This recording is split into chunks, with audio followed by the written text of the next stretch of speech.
Hello everyone, नमस्कार। स्वागत है आपका लोधा जी क्लासेस के बीए प्लेटफॉर्म पर। दोस्तों, बीए फर्स्ट ईयर में प्राचीन भारतीय इतिहास पर डिस्कशन कंटिन्यू चल रहा है, जिसमें आज लेक्चर नंबर 15 पर बात करेंगे। दोस्तों, इसके अंतर्गत दोस्तों आज हम देखेंगे वैदिक काल के अंतर्गत पुरुषार्थ और संस्कारों के बारे में। पुरुषार्थ और संस्कार क्या होते हैं, कितने प्रकार होते हैं, क्या इनका महत्व है और प्राचीन समय के समाज में क्या इनकी आवश्यकता थी और क्या स्थान था समाज में, इन सब पर आज हम विस्तार से चर्चा करने वाले हैं। दोस्तों, तो बने रहे सेशन के एंड तक दोस्तों। और इसके अंतर्गत मैं आपको अभी बता दूं, इस सेशन को दोस्तों हम दो पार्ट में कंप्लीट करेंगे। पहले पार्ट में हम पुरुषार्थों को पढ़ेंगे और दूसरे पार्ट में हम संस्कारों को पढ़ेंगे। ठीक है दोस्तों, चलिए तो इसी के साथ में शुरुआत करते हैं अपने आज के सेशन की। और शुरुआत करने से पहले उन सभी दोस्तों को हम संबोधित कर दें जो पहली बार हमारे इस चैनल पर आए हैं, जो लोधा जी क्लासेस परिवार से जुड़ने जा रहे हैं। उन सबको मैं बता देता हूं दोस्तों कि हमारे इस सेशन पर लोधा जी क्लासेस के इस बीए प्लेटफॉर्म पर सभी सब्जेक्ट को, सभी विषयों को पूरे विस्तार पूर्वक पढ़ाया जा रहा है, जिसमें आपके सिलेबस के अनुसार सभी टॉपिक वाइज सभी सब्जेक्टों को दोस्तों क्रम अनुसार आपके लिए सभी लेक्चर लाए जा रहे हैं। और इन सब के अलावा आपके डाउट क्लियर करने के लिए दोस्तों यूट्यूब पर पहली बार दोस्तों किसी निःशुल्क क्लासेस के में आपको कॉन्टेक्ट नंबर प्रोवाइड किए जा रहे हैं, जिससे आप कॉलिंग या व्हाट्सएप के द्वारा आप अपने डाउटों को हमारे साथ शेयर करके उनको क्लियर कर सकते हैं। चलिए दोस्तों, शुरुआत करते हैं इसी के साथ में अपने आज के बेहतरीन सेशन की, जिसमें हम संस्कार और पुरुषार्थों को जानने का प्रयास करेंगे। प्लेलिस्ट जहां पर आपको सभी क्लासेस मिल जाएगी, कंटिन्यूअसली और सीरीज वाइज मिल जाएगी दोस्तों, क्रम अनुसार मिल जाएगी। व्हाट्सएप नंबर आप हमारे यहां से ले सकते हैं। टेलीग्राम पर लिंक दोस्तों, टेलीग्राम पर लिंक भी आपको सामने दिख रही है। टेलीग्राम से लिंक, लोधा जी क्लासेस नाम से ग्रुप बना दिया गया है टेलीग्राम से, वहां से आप हमारे ग्रुप को ज्वाइन कर सकते हैं। इसके अलावा जो व्हाट्सएप नंबर आपको प्रोवाइड है, इसी नंबर पर कॉल की फैसिलिटी है, लेकिन कॉल करने से पहले आप हमें मैसेज करेंगे, उसके बाद ही आपको कॉल करना है। चलिए दोस्तों, तो बिना टाइम को गवाए शुरू करते हैं और आते हैं अपने आज के इस लेक्चर के सारांश पर और देखते हैं कि आज के इस पूरे लेक्चर में हम क्या क्या कवर करने वाले हैं। जैसा कि आपको ये दो पार्ट दिख रहे हैं यहाँ पर, दोनों पार्ट को हम दोस्तों दो भागों में क्लियर करेंगे। हालांकि सेशन कोई लेंदी नहीं है, ज्यादा बड़ा नहीं है, लेकिन फिर भी इसको दोस्तों हम दो भागों में इसको दो भागों में पढ़ेंगे। उसका एक विशेष कारण है, पुरुषार्थ और संस्कार भले ही आपने ये पहले नाम सुने हो, लेकिन संभवतः दोस्तों जब हम इन टॉपिक के अंदर एंटर करेंगे तो कहीं ना कहीं आपको ये टॉपिक नए जैसे लगेंगे, क्योंकि इनकी जो टर्मिनोलॉजी है वो थोड़ी सी ऑथेंटिक है, थोड़ी सी आपको चौंका देने वाली है। ठीक है, टेक्नोलॉजी कुछ इस प्रकार की है कि थोड़ी सी हमको प्रॉब्लम दे सकते हैं। तो इसी हेतु दोस्तों थोड़ा सा आप बने रहे सेशन के में, और हम इसको पुरुषार्थ और संस्कारों में दो पार्टों में इसको समझेंगे। और इसके अंतर्गत क्या क्या देखेंगे, तो यहां जरा नजर डालिए दोस्तों। पुरुषार्थ में जब हम चार पुरुषार्थ की बात करेंगे तब हम देखेंगे पुरुषार्थ का अर्थ क्या होता है, और पुरुषार्थ का अर्थ क्या होता है, पुरुषार्थ के आधार क्या है, कितने प्रकार के पुरुषार्थ है, और पुरुषार्थ का महत्व क्या है, क्या महत्व था, इनकी क्या आवश्यकता थी समाज में लाने की, उस पर भी हमारा एक डिस्कशन होगा। और इसके अलावा सेकंड भाग में हम बात करेंगे इसके 16 संस्कारों की। ठीक है, सेकंड भाग, आप जहां कंफ्यूज ना हो, इसी लेक्चर की डिस्क्रिप्शन में आपको सेकंड भाग की लिंक भी मिल जाएगी। आपको प्लेलिस्ट में भी जाने की आवश्यकता नहीं है, इसकी डिस्क्रिप्शन खोलेंगे आप तो डिस्क्रिप्शन में सेकंड भाग या 16 संस्कार नाम से आपको जो है क्लासेस की नोट वो जो है लिंक मिल जाएगी। डायरेक्ट इसको खत्म करके डायरेक्ट उस पर मूव कर सकते हैं आप। ठीक है, तो 16 संस्कारों के अंतर्गत भी हम संस्कारों का अर्थ, संस्कारों के प्रकार और संस्कारों के उद्देश्यों को जानने का प्रयास करेंगे। ठीक है दोस्तों, चलिए ये तो हुआ हमारा क्लास का सारांश, हमारे लेक्चर का सारांश, लेक्चर का इंट्रोडक्शन। अब हमारी क्लासेस अब स्टार्ट होने जा रही है। इसके अंतर्गत हम सब शुरुआत करेंगे पुरुषार्थ के आधार से। पुरुषार्थ के आधार से, एक सेकंड दोस्तों, शायद स्लाइड थोड़ी सी मिस हो रही है। जी हाँ, स्लाइड मिस हो रही थी। सबसे पहले हम बात करेंगे पुरुषार्थ का अर्थ से। एक्चुअली सेकंड स्लाइड जो है वो फर्स्ट पेज पर आ गई, थोड़ा सा पीपीटी बनाने वाले, कोई बात नहीं, होती है, क्योंकि इंसानों को ही गलती का पुतला कहा जाता है ना। तो पुरुषार्थ का अर्थ दोस्तों, तो पुरुषार्थ के अर्थ को समझने से पहले ये समझिए कि पुरुषार्थ है क्या, इसका एक शाब्दिक अर्थ जरा देखिए कि पुरुषार्थ का शाब्दिक अर्थ क्या निकलता है। क्योंकि देखिए किसी भी चीज का, किसी भी वस्तु को या किसी भी इंसान प्राणी किसी को भी जब हम नाम देते हैं तो उससे उससे महत्वपूर्ण नाम ही प्रोवाइड किया जाता है जो कि वो नाम उसको एक महत्व प्रदान करे। ठीक है, इसी प्रकार से पुरुषार्थ जो इनके जीवन यापन क्या कहें कि जो इनकी परंपराएं थी, उन परंपराओं को अगर पुरुषार्थ नाम दिया गया तो किसी कारणवश दिया होगा। कैसे दिया है कि जो नाम उन परंपराओं को एक महत्व प्रदान करे, ऐसे ऐसा नाम ही उसको प्रोवाइड किया गया। तो पुरुषार्थ का एक शाब्दिक अर्थ भी होगा जिसको अगर हम जान लेंगे तो दोस्तों हमारा कंसेप्ट यूं ही क्लियर हो जाएगा और पता चल जाएगा कि आखिर ये पुरुषार्थ समाज में आए क्यों थे, क्या कारण हो सकता। तो लगभग लगभग हम इसके जो है उद्देश्य के तक पहुंच हमारी लगभग लगभग बन जाएगी। ठीक है, तो इसका शाब्दिक अर्थ होता है, इसका शाब्दिक अर्थ होता है पुरुष प्लस अर्थ। अगर हम इसका संधि विच्छेद करें या फिर कहें कि पुरुषार्थ को दो शब्दों से मिलकर बना है, पुरुषार्थ शब्द दो शब्दों का मिला हुआ रूप है, पुरुष और अर्थ का, पुरुष और अर्थ का। तो दोस्तों पुरुष का अर्थ है, यहां पर पुरुष का अर्थ है एक विवेकशील प्राणी। पुरुष का अर्थ है एक विवेकशील या सामाजिक प्राणी। ठीक है, और यही अर्थ का अर्थ है लक्ष्य, अर्थ का अर्थ है लक्ष्य। ठीक है, तो पुरुष का अर्थ क्या हुआ, विवेकशील प्राणी, और अर्थ का क्या हुआ, लक्ष्य। ठीक है, तो अगर इन दोनों शब्दों के अर्थों को देखा जाए, अर्थ को देखा जाए तो इस दोनों का मिला हुआ अर्थ निकलेगा कि विवेकशील प्राणी का लक्ष्य। कि जो व्यक्ति इस संसार में जन्म लेता है एक नवजात शिशु के रूप में जो है जन्म लेता है, तो जन्म लेने से लेकर के मरणोपरांत तक, उसकी मृत्यु तक जो भी कार्य वो करेगा वो उसका एक पूरा एक लक्ष्य होगा, लक्ष्य के तहत वो अपना कार्य करेगा, और इस हेतु ही पुरुषार्थों को समाज में लाया गया था।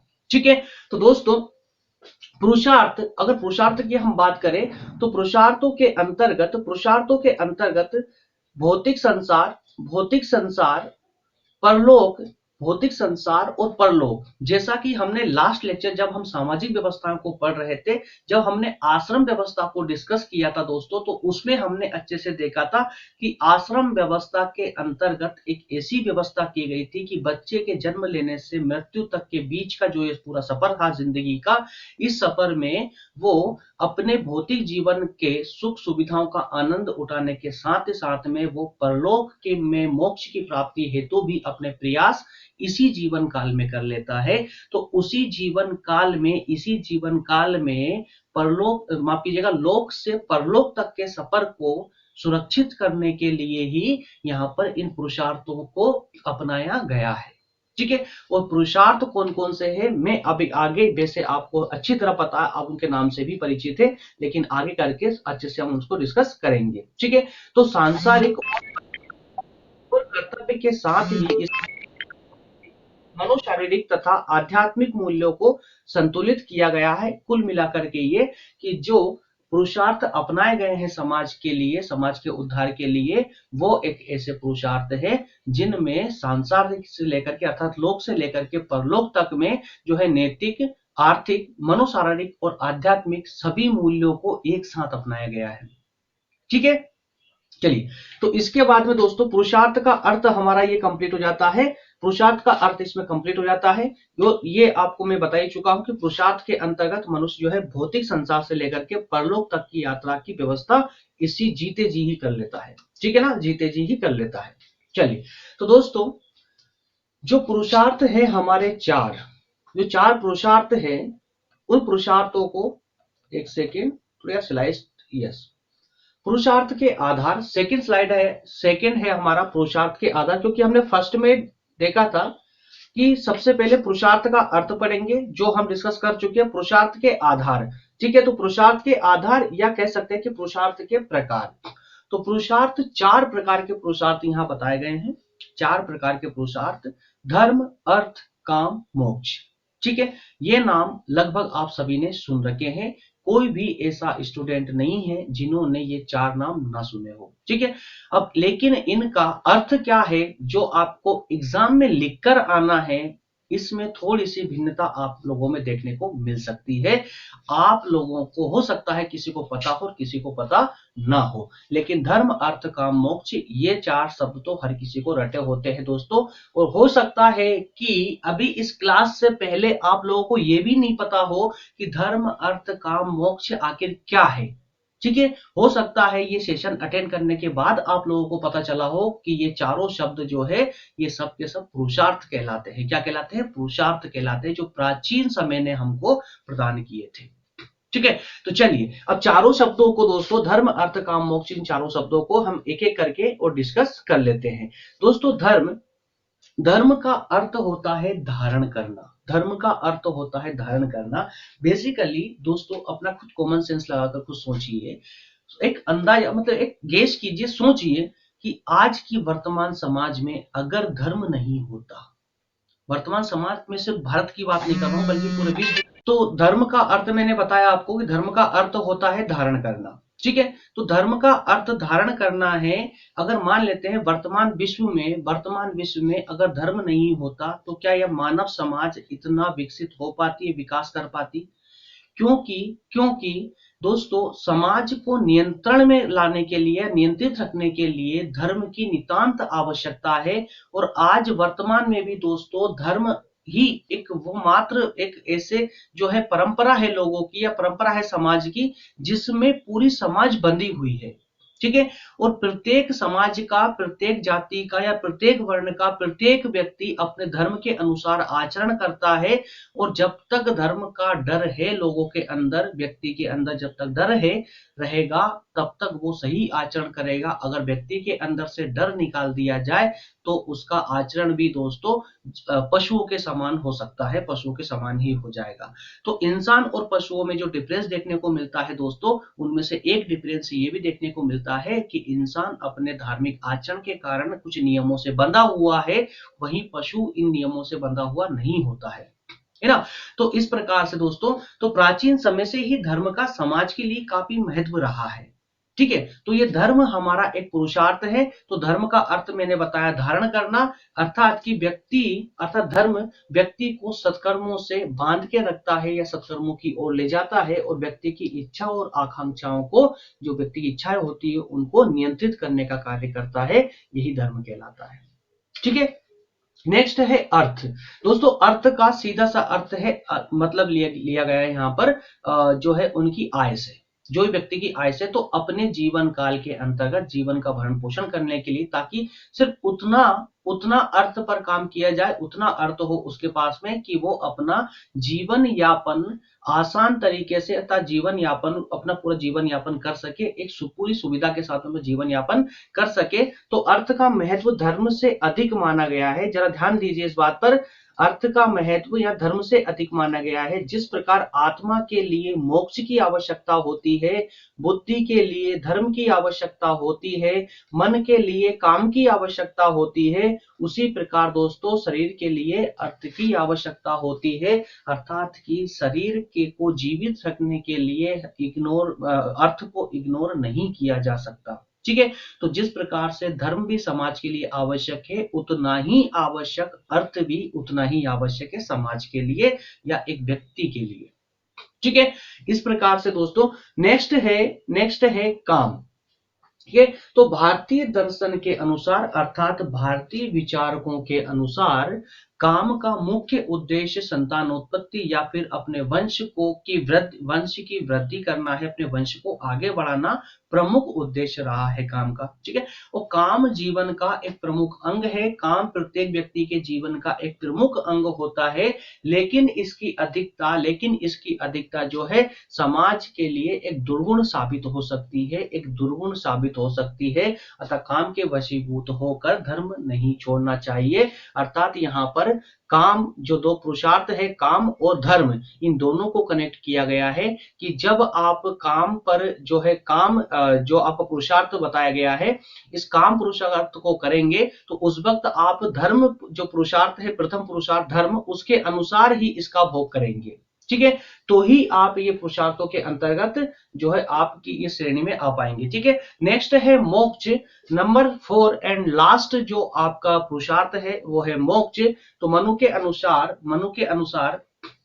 मनु ने कहा है, देखिए मोक्ष अर्थात ये कि पूरा जीवन काल आपने जी लिया, अब जीवन काल पूरा जीने के बाद में अब क्या करेंगे, जैसे कि पहले वहां पर आश्रम व्यवस्था बनाई गई थी, ब्रह्मचर्य आश्रम, फिर गृहस्थ आश्रम, वानप्रस्थ आश्रम और फिर लास्ट में संन्यास आश्रम था। उसी प्रकार से दोस्तों यहाँ पुरुषार्थ भी क्या कह रहे हैं, सबसे पहले धर्म, अर्थ, काम और लास्ट में मोक्ष। पूरा जीवन आपने जिया, धर्म के अनुसार अर्थ का प्रयोग किया और काम किया, काम के बाद में काम किया अर्थात शब्दों पर ध्यान दे दोस्तों, है ना, इनकी भावनाओं को समझे। ठीक है, और इसके लास्ट में पूरे भौतिक जीवन के सुख सुविधाओं का आनंद लेने के बाद में अब व्यक्ति जीते जी ही मोक्ष के लिए भी अपना प्रयास करेगा। तो मोक्ष के लिए प्रयास करेगा, उसके लिए वो क्या करेगा भाई, सारे संसार से अब अपना नाता तोड़ करके वो ईश्वर की भक्ति में लग जाएगा। ठीक है, भिक्षुओं का जीवन जिएगा, ईश्वर की भक्ति में लग जाएगा, पूरे संसार से नाता तोड़ करके वो वन गमन की ओर निकल जाएगा। तो इस प्रकार के वो कार्य करेगा, वेदों का वेद पढ़ेगा, है ना, वेद पुराण वगैरह जो भी धार्मिक जितने भी ग्रंथ हैं उन ग्रंथों का अध्ययन करेगा। ठीक है, और यज्ञों का अनुष्ठान वगैरह करना, तो ये सारे कार्य धार्मिक कार्य, कुल मिलाकर धार्मिक कार्य मोक्ष प्राप्ति के लिए करेगा। लेकिन यहाँ पर भी विचारकों ने कहा है कि मोक्ष प्राप्ति के लिए प्रयास करने से पहले, मोक्ष प्राप्ति के प्रयास करने से पहले कुछ कार्य करने होते। अगर उसने अपने जीवन काल में वो 3 कार्य कर लिए तो उसके बाद ही जाकर के वो अपनी मोक्ष की प्राप्ति के लिए अपने प्रयास कर सकता है। और वो 3 कार्य है दोस्तों, उसके कौन कौन से 3 ऋण बताए गए हैं कि प्रत्येक व्यक्ति जब जन्म लेता है तो जन्म लेते ही उसके ऊपर 3 ऋण चढ़ जाते हैं। 3 ऋण होते हैं, एक होता है देव ऋण, एक ऋषि ऋण और एक होता है पितृ ऋण। ठीक है, तो इन तीनों ऋणों को उतारने के बाद ही, तीनों ऋण उतरते हैं आपके, देव ऋण, ऋषि ऋण और पितृ ऋण। आपकी ब्रह्म जो आपका जो है दोस्तों जो 3-4 आश्रम बताए थे, उन 4 आश्रमों में से आप 2 आश्रम छोड़ेंगे, 2 आश्रम छोड़ेंगे। तो प्रथम जो है आपका ब्रह्मचर्य, दूसरा जो आपका गृहस्थ आश्रम है, इन दोनों आश्रमों के द्वारा आप ये तीनों ऋण उतार सकते हैं।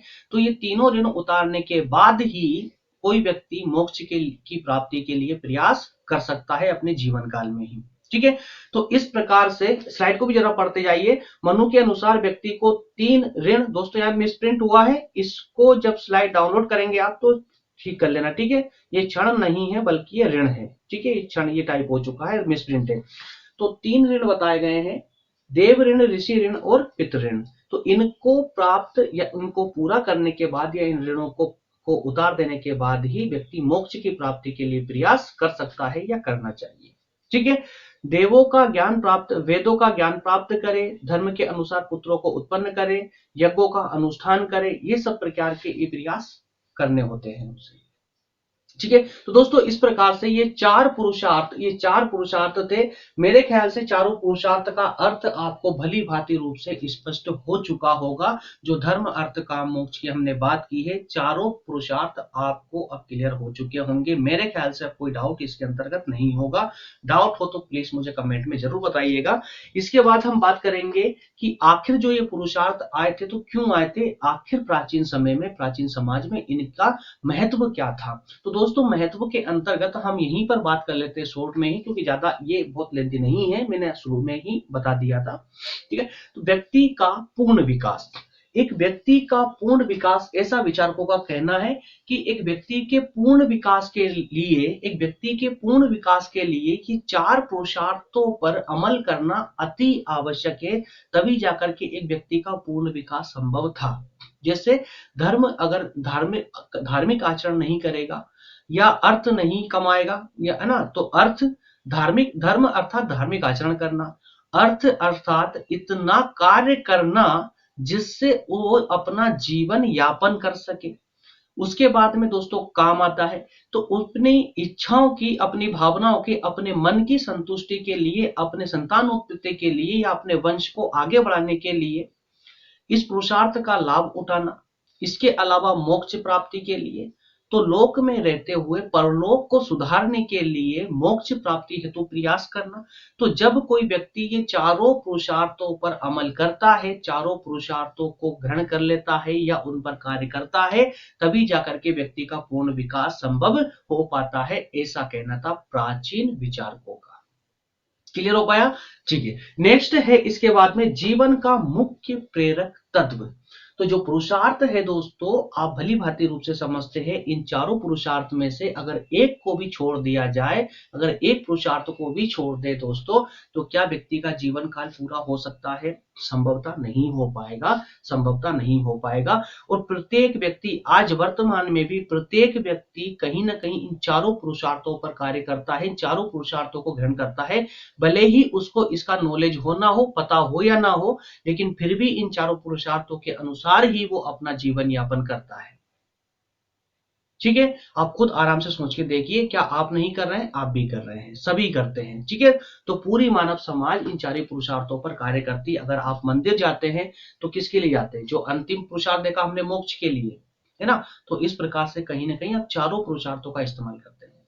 ठीक है, नेक्स्ट, धर्म को प्रधानता।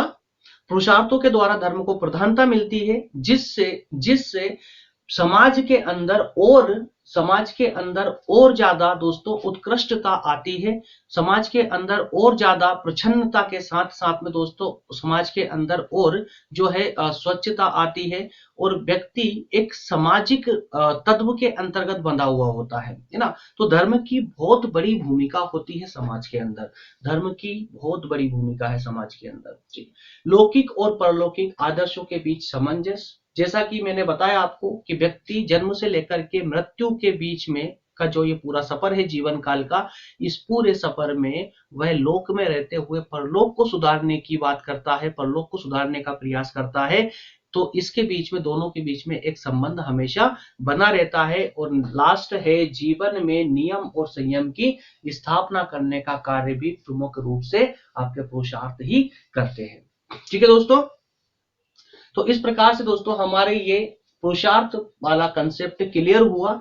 नेक्स्ट भाग में, जो भाग अभी जस्ट डिस्क्रिप्शन में जाकर के आप निकाल सकते हैं, डिस्क्रिप्शन में उसकी लिंक मैंने दे दी है, और ना, तो वहां से आप उसको ओपन करके देख सकते हैं। ठीक है दोस्तों, जिसमें हम बात करेंगे 16 संस्कारों की, इसमें 16 ही संस्कारों को 1 बाय 1 करके देखने का प्रयास करेंगे। ठीक है दोस्तों, तो मिलते हैं नेक्स्ट भाग में, और नेक्स्ट भाग में मिलते ही दोस्तों हम 16 संस्कारों पर बात करेंगे, जिसमें लगभग उसमें भी 15 से 20 मिनट की क्लास होगी, ज्यादा लेंदी वो भी नहीं होगी, लेकिन अलग अलग भाग करने का मेरा एक उद्देश्य है कि दोनों अगर मिक्स कर दिया मैंने, पुरुषार्थ के साथ में संस्कार भी लेकर आ गया, तो कहीं ना कहीं आप थोड़े से कंफ्यूज हो सकते हैं, इसलिए मैंने दोनों पार्ट को अलग अलग किया है। और जब आप नोट्स बनाएं, नोट्स क्रिएट करें, तो मैं भी आपसे यही बोलूंगा दोस्तों, इनकी नोट्स थोड़ी अलग अलग बनाना, ठीक है, जिससे आपके दिमाग में पूरा कंसेप्ट क्लियर रहेगा। ठीक है दोस्तों, मिलते हैं नेक्स्ट सेशन में, तब तक के लिए आप सभी का बहुत बहुत धन्यवाद। मिलते हैं इसके नेक्स्ट पार्ट में। ठीक है।